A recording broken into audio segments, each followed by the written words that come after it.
di Korea itu ada standarnya kan? Maksudnya kalau 12 jam itu udah dipatok segitu gitu. Kalau 12 jam kerja itu standarnya itu bisa dapat berapa itu? Bersih itu 28 29 lah. 28 29. Itu bersih ya? Ya, bersih. Potongan rata-rata berapa setiap bulan? Ya. Nah, berarti kerja di Korea itu udah 6 tahun ya sekarang? Memasuki tahun ke-6. Nah, jadi udah mengalami nih pabrik besar dan pabrik kecil ya di Korea. Nah, kalau misalkan suruh diberi saran nih, kalau suruh milih lah ya, kalau kita mau pindah kerja, mendingan di pabrik gede apa kecil nih? Itu tergantung individu. Uh, Kalau dia masih bujangan, otomatis kan masih jangkanya juga berumur ya, masih jangka panjang gitu. Mendingan juga mana Mas? Soalnya kan dia masih muda, masa ya pulang-pulang.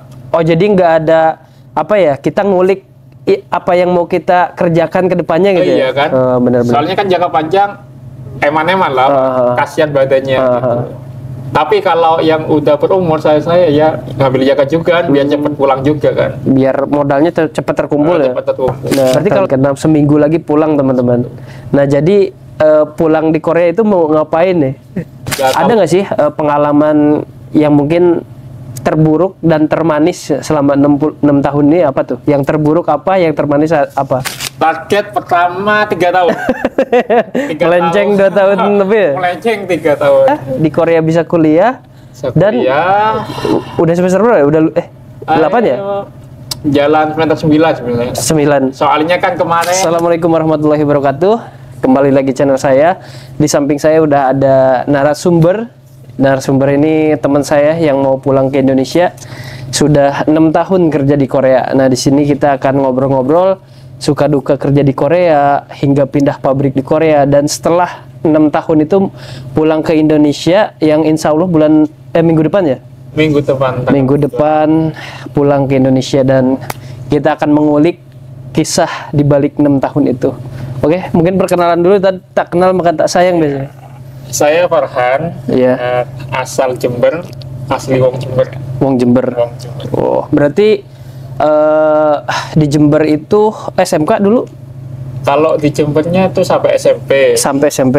Terus SMK-nya sembari pondok di Probolinggo. Berarti awal kenal, kita ngulas dulu ke belakang dulu deh, kita flashback. Iya. Nah, mengenal Korea itu dari mana sebelumnya tadi?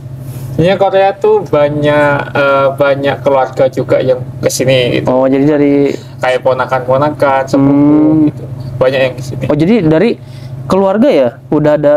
Ada. Tapi nggak banyak juga, paling 1, 2, 3 orang. 2, 3 orang. Ya, tapi udah lumayan banyak ya. Maksudnya info dari keluarga bahwasanya disuruh apa emang kemauan sendiri?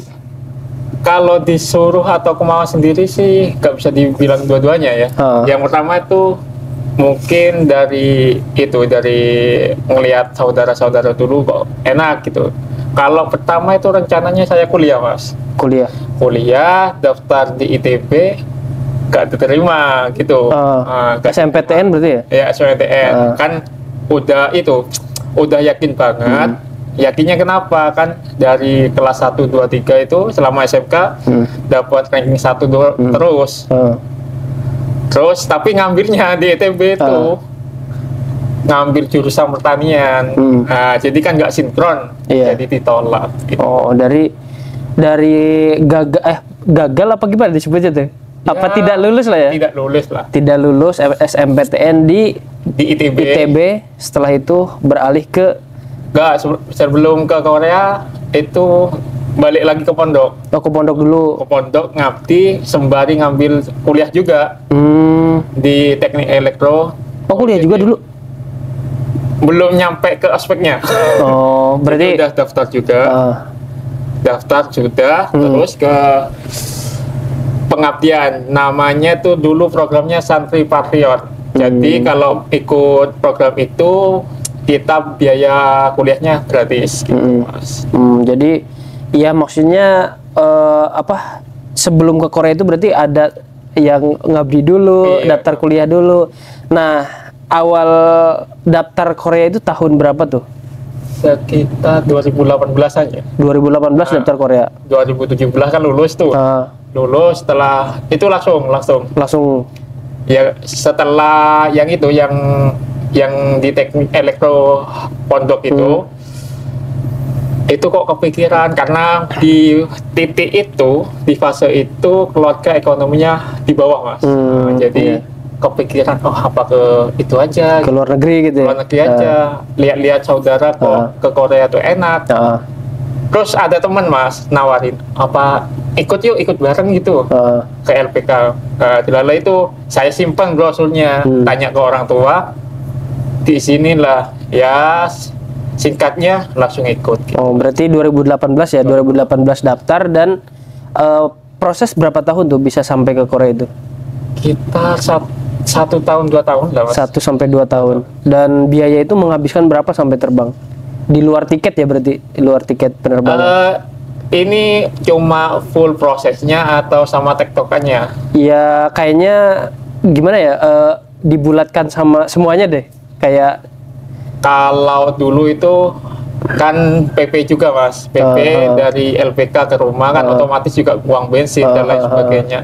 Kalau cuma prosesnya itu kisaran 25 mungkin. 25 juta. 25. Itu plus biaya bensin yang kayak gitu semua. Enggak, kalau bensin dan makan-makannya kisaran 50 kan. 50 juta. 50 juta? Iya, 50. Oh, berarti 50-60 juta ya? Soalnya kan tektokan setiap hari kan iya, bensin, betul. makan. Biaya sendiri apa orang tua itu? Alhamdulillah orang tua. Orang tua. Nah, itu dengan biaya 50-60 itu 50 sampai 60 juta berarti ya? Iya. Ke LPK berapa kurang lebih menghabiskan? Ke LPK yaitu yang prosesnya cuma 25 lah. 25 juta ke LPK. Itu dapat apa aja tuh? Uang itu uang pendaftaran pertama. Kan nggak langsung 25, Mas. Jadi pertama itu uang pendaftaran. Kalau pas saya itu 2017 2018 itu kisaran 2,5 juta sampai 3 juta lah. Masih murah lah. Terus ya udah gak ada itu, terus itu apa biaya ujian gitu. Ya cukup lumayan besar ternyata ya. 50 sampai 60 juta karena kalau dihitung semua ya itu total. Semua. Tapi dulu kepikiran nggak nyampe habis biaya 50-60? Dulu awalnya ngira nyampe berapa tuh kira-kira? Ya ngiranya segitu sih. Pengiranya segitu. Oh berarti udah ada sebelumnya. Jadi nggak kaget lah ya habis segitu. Nah singkat cerita udah selesai lah kita tiba di Korea itu tahun berapa tuh? Tibanya itu 2019 bulan 6. 2019 bulan 6. Berarti pas mendekati Corona ya? Iya, setengah tahun setelah saya di Korea itu pas Corona. Nah, tiba 2019 bulan 6, pas 6 bulannya itu Corona. Nah, setelah tiba di Korea itu gimana tuh kondisi perusahaan? Apakah sesuai dengan ekspektasi kita sebelum kita berangkat ke Korea? Kalau ekspektasi sih sesuai, Mas. Sesuai dan sesuai yang didoakan. Oh, sesuai. Berarti sesuai lah ya. Ada kaget nggak sih pas tiba di Korea kok kayak gini, yang shock kulturnya itu apa tuh? Shock kultur dari segi apa dulu? Apa kesemuanya? Dari lingkungan tempat tinggal deh. Kalau tempat tinggal itu mungkin shocknya itu kan belum pernah merantau ya. Maksudnya kan kalau merantau dari sosial sih ya, tapi kalau merantau untuk bekerja kan masih belum. Ini untuk pertama kali ya, shocknya di situ. Kayak kan biasanya bergaulnya sesama umur, itu kan langsung ada yang umurnya udah kepala 5, ada yang umurnya kepala 3, ada yang sepantaran atau di bawahnya. Itu berarti, yang agak jadi shock lah. Oh, jadi pas tiba di Korea itu umur berapa tuh dulu? Umur 19. Oh, 19 tahun. Berarti masih unyu-unyu ya? Berarti 19 tahun di Korea dan mendapatkan lingkungan yang udah di atas kepala 3 ya? Kepala 3. Berarti ya mungkin shock culture-nya ya menyesuaikan lagi ya. Mungkin bahasa sama ya orang 19 tahun sama 30 tahun kan obrolannya biasanya beda ya? Iya, kayak bahasa, candaan juga, Mas. Iya, ini yang sensitif kan gitu. Dan lingkungan kerja gimana tuh? Yang apa namanya? Nyaman nggak sih orang-orang di Koreanya itu? Ya kalau awal biasanya semua ya, mayoritas tuh di Korea itu ya mayoritasnya ya itulah siap budaya kerjanya yang pali-pali itu kan menjadi kultur shock juga kan. Biasanya santai-santai ya. Kalau di Indonesia itu kan Ya, yang penting apa? Kalau kata Jawa tuh alon-alon, yang penting kelakon. Pelan-pelan, yang penting dikerjakan. Beda Dan dengan harus dituntut kita kerja keras. dikerjakan tapi harus cepat gitu dan harus bagus. Itu masalah. Nah, dan apa namanya? Tapi apa di luar harus cepet-cepet itu ada nggak sih kayak omongan-omongan bisa dibilang zaman sekarang toksik gitu, kayak wah kamu bodoh, maaf ya, bodoh apa gitu kan, suka ada di pabrik saya juga sendiri. Ada nggak sih kayak kata-kata mungkin ya kayak gitulah, toksik gitu. Kalau masih awal mungkin 1, 2, 3 bulan masih tolerir. Soalnya kan nggak ngerti juga ya. Satu masih awal udah maklum lah. Tapi kalau di atas itu biasanya kalau masih melakukan kesalahan biasanya ya itulah keluar lah kata-kata mutiara. Berarti ya tidak menutup kemungkinan tiap pabrik ada sih ya. Maksudnya ya emang kayak gitu mungkin budayanya ya. Dan ya kayak dalam segi gaji atau apapun itu ada hitungannya yang nggak bener sih. Apa sesuai semua sesuai kontrak kerja? Kalau sesuai SLC sesuai kontrak sih mas. Sesuai kontrak. Nggak ada apa ya, nggak ada diminus-minuskan. Berarti jujur lah ya pabriknya. Jujur. Sesuai kontrak kerja. Nah, singkat cerita, kenapa memutuskan untuk pindah pabrik tuh? Kan sebenarnya udah selama udah cukup nyaman lah di pabrik itu, karena kan udah memasuki tahun kelima sebenarnya, 4 tahun lebih sedikit lah. Tapi pas waktu itu kok malah sepi banget gitu loh. Sedangkan pabrik itu mendatangkan orang agak banyak, otomatis kan kerjaan nggak ada. Terus orangnya kebanyakan, otomatis kan di situ banyak orang, jam kerjanya bisa dikurangi. Jadi saya mikir ya udahlah pindah aja. Tapi di situ mas agak semrawut pikiran sebenarnya.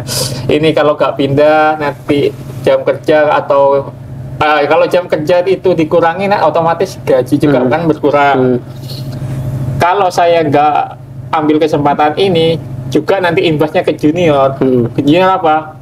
Dia sudah banyak tanggungan dan gaji masih sedikit kan, otomatis kasihan juga. Ya udah ambil keputusan aja. Ya jelalah dapat gitu. Oh, jadi di pabrik itu disarankan untuk beberapa orang pindah kerja gitu? Nggak disarankan, lebih ke inisiatif sih, Mas. Oh, inisiatif. Oh, jadi ngambil inisiatif ya? Soalnya beberapa bulan tuh saya sama teman tuh sering-sering congso, sering-sering bersih-bersih. Berarti saking gak ada kerjaannya bersih-bersih, makan gaji buta berarti.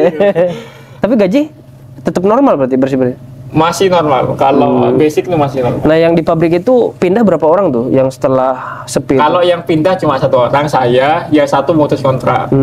Saya kira pindah itu yang sepi itu gara-gara corona, malah survive ya?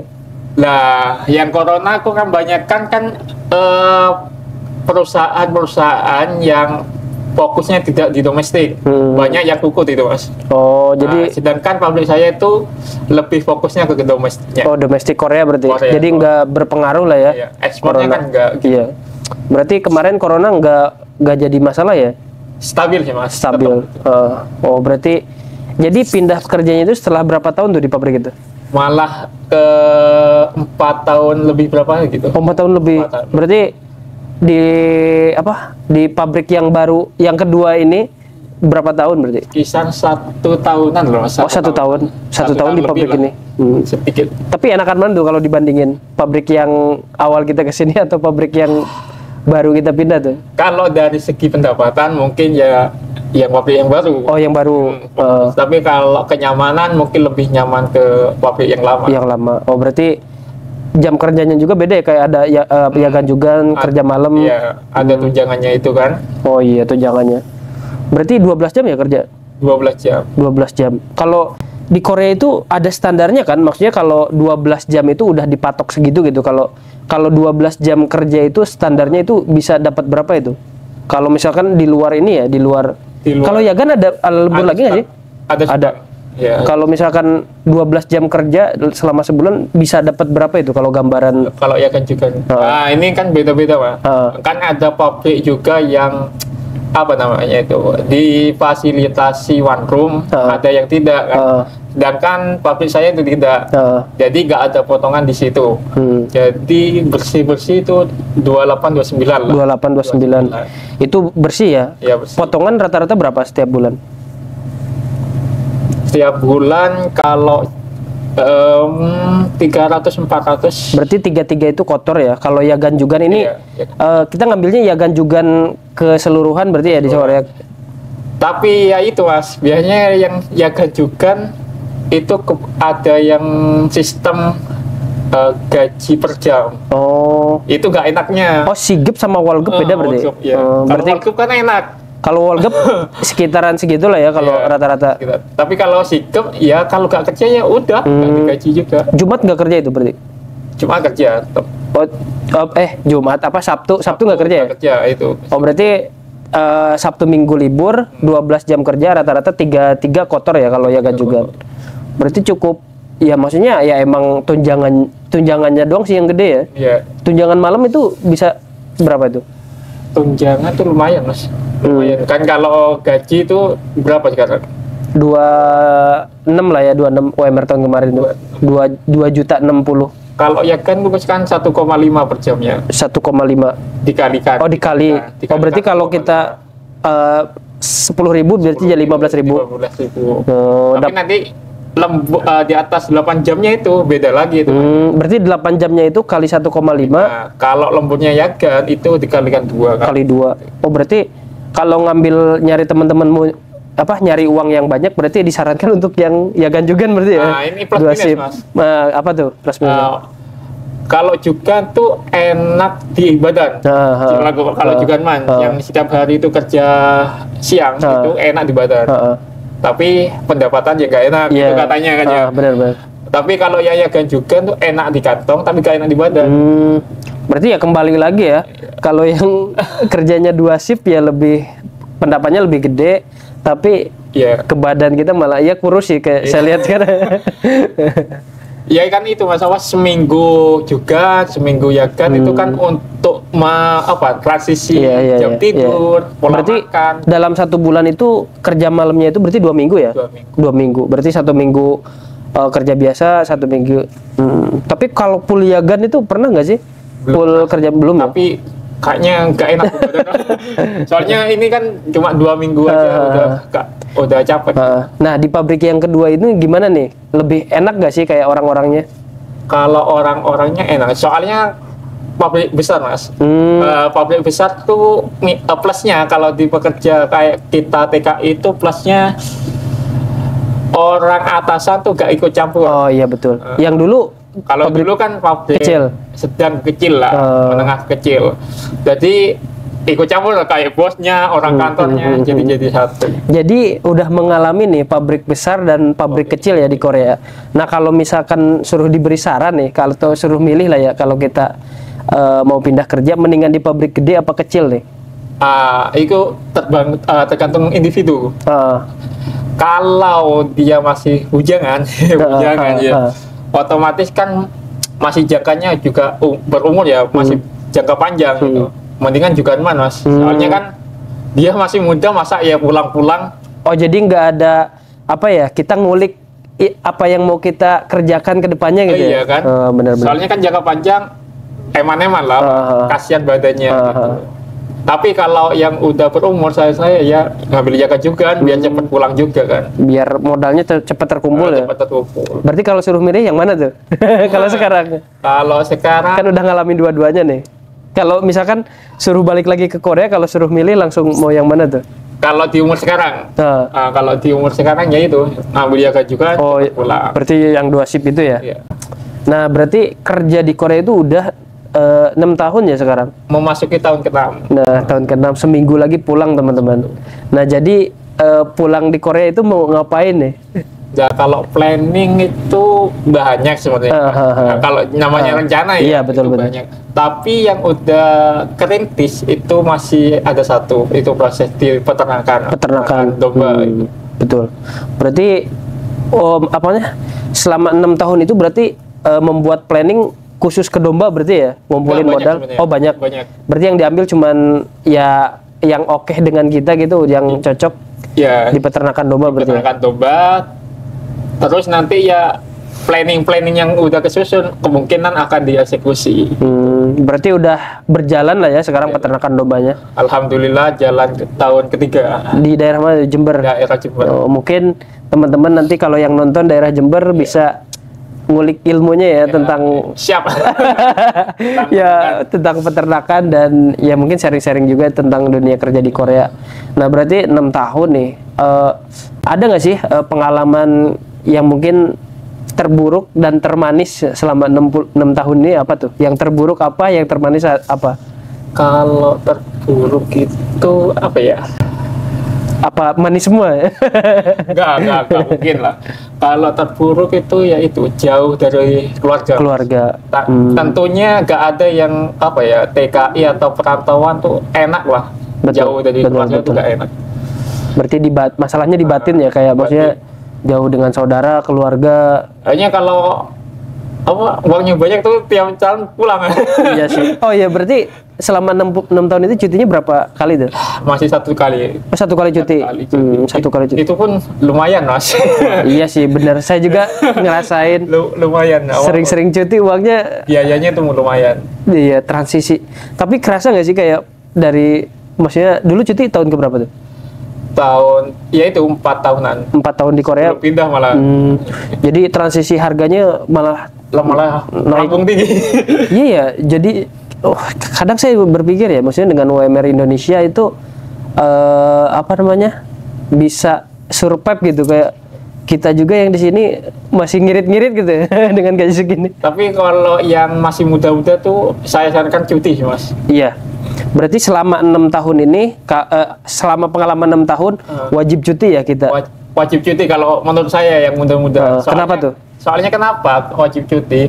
Karena sebelum kita ke Korea dan selama beberapa tahun di Korea, itu pergerakan ekonominya sebelum ke Korea dan selama beberapa tahun di Korea itu udah berbeda di Indonesia, Mas. Berarti ya wajib cuti ya, walaupun ya maksudnya kedengarannya keluar uang, tapi setelah pulang dari Indonesia ada pandangan lah. Ada pandangan. Satu pandangan bisnis, yang kedua kita bisa memplanning lagi, Mas. Betul. Ini apa yang udah di planning bisa dieksekusi ataupun tidak.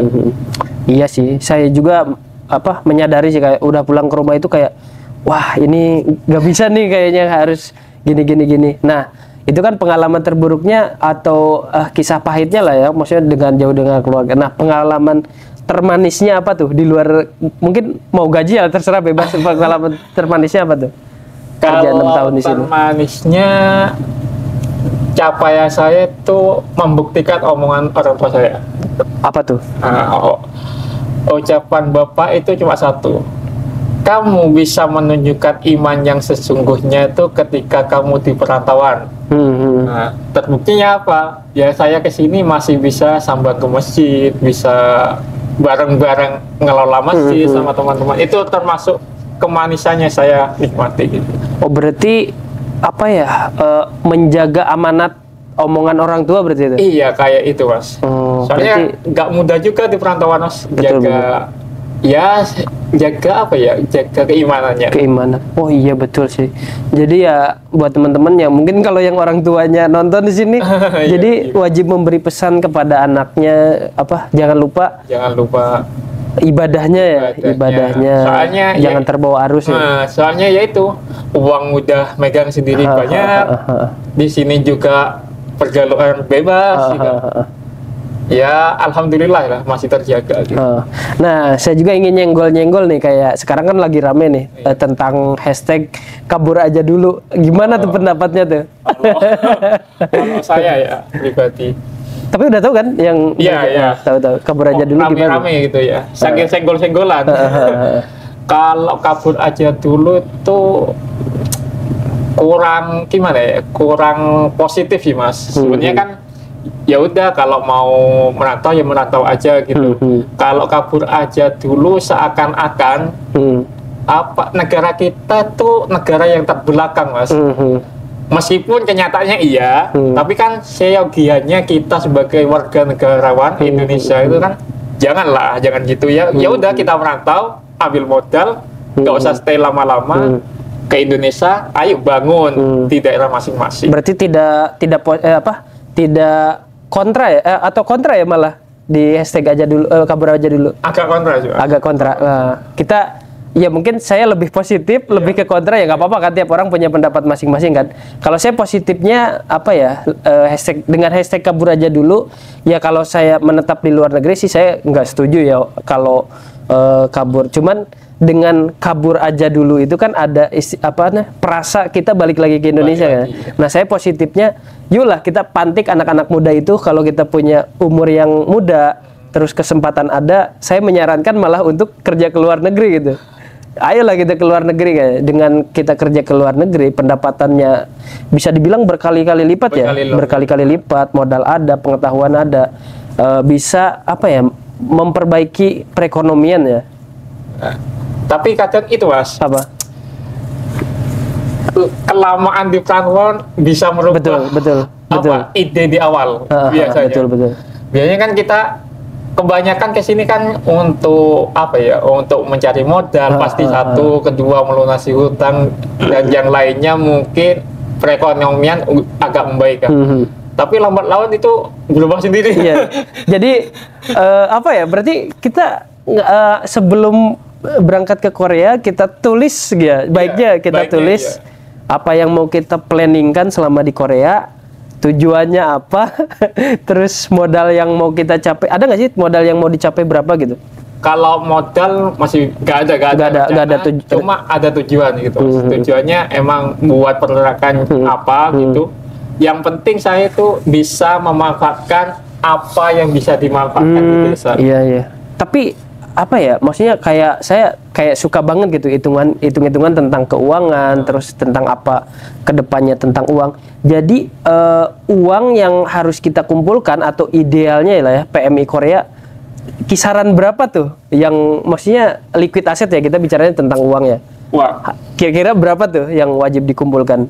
Kalau saya sendiri nih, saya sharing dulu saya sendiri nih. Menurut saya 1 miliar itu liquid cash yang ada di rekening ya, di luar tanah atau apapun itu cukup sweet spot lah menurut saya. Jadi 1 miliar itu udah oke banget, tapi kalau enggak juga ya sekitar 500 juta udah oke sih menurut saya. Kalau menurut saya nggak ada patokan berarti? Nggak ada patokan. Soalnya meskipun dari PMI sendiri tidak membawa uang, kebijakan pemerintah Korea itu bagus Mas. Jadi setiap TKI itu masih ada uang pesangon, itu pasti dapat. Dan kalau kita gak ngulik-ngulik itu, otomatis kan kita masih ada modal. Kisaran ya 180 sampai 300 juta. Itu masih dapat, bisa dibuat modal usaha. Enaknya TKI Korea itu Mas. Berarti idealnya itu nggak ada patokan berarti ya, harus berapa? Kang Paran juga berarti nggak ada patokan harus berapa, berarti 5 tahun tank kita wajib pulang gitu ya. Dulu targetnya emang 5 tahun. Target pertama 3 tahun. Melenceng 2 tahun lebih ya? Melenceng 3 tahun. Berarti awalnya itu 3 tahun. Awalnya sama juga mau domba juga di domba. Iya, pertama di domba. Lebih ke pertanian kalau dulu. Oh, pertanian. Yang hortikultural. Terus mau pulang juga mutusin, itu kan masih corona kan ya. Corona. Pasca corona kok kayaknya nggak pas. Nggak pas untuk terjun, balik lagi. Berarti banyak banget ya, kayak maksudnya ya kayaknya tujuannya lebih ke pendidikannya ya, kayak maksudnya lebih ke apa yang mau kita kerjakan di sini dan sambil kuliah juga kan di sini. Berarti tujuan awal kuliah di Korea bisa kuliah. Dan udah semester berapa ya? Udah 8 ya? Jalan semester 9 sebenarnya. 9. Soalnya kan kemarin cuti itu ngambil cuti juga. 1 semester berarti? 1 semester. Oh, berarti tujuan awalnya kuliah dan akhirnya bisa kuliah juga ya? Bisa kuliah. Di Korea bisa kuliah dan ya sampai 6 tahun di sini alhamdulillah bisa ya modal bisa terkumpul ya 6 tahun. Kuliah bisa dijalani. Terus planning jelas ya mau pulang ya, mudah-mudahan saya doakan lah semoga teman-teman berhasil lah yang mau pulang ke Indonesia, khususnya kan mengabdi juga ya di Mengabdi. Masjid Al Ikhlas di Jongbu. Ini kita posisi syuting di Masjid Al Di Ikhlas Masjid ya. Al Ikhlas.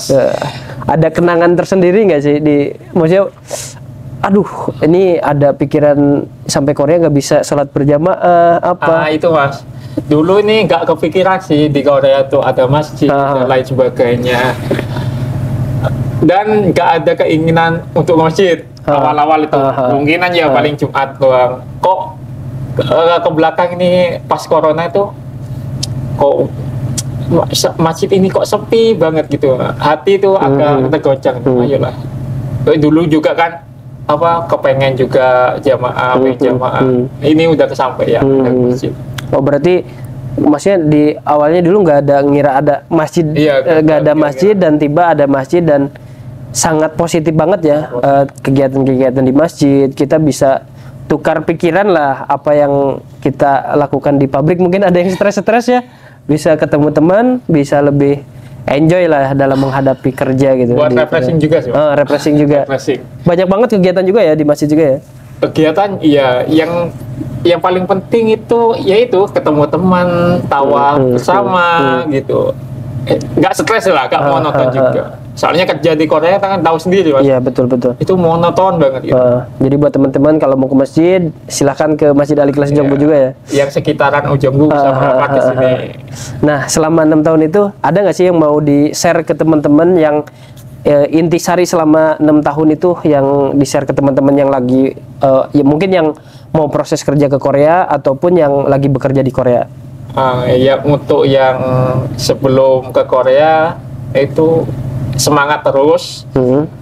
Ingatlah wah, tidak ada yang tidak mungkin. Meskipun orang-orang Korea sebelum Korea itu tetap semangat, selalu jaga sholatnya, ngaji. Karena kalau ada yang meremehkan kamu itu terus terjang, karena tidak ada yang tidak mungkin.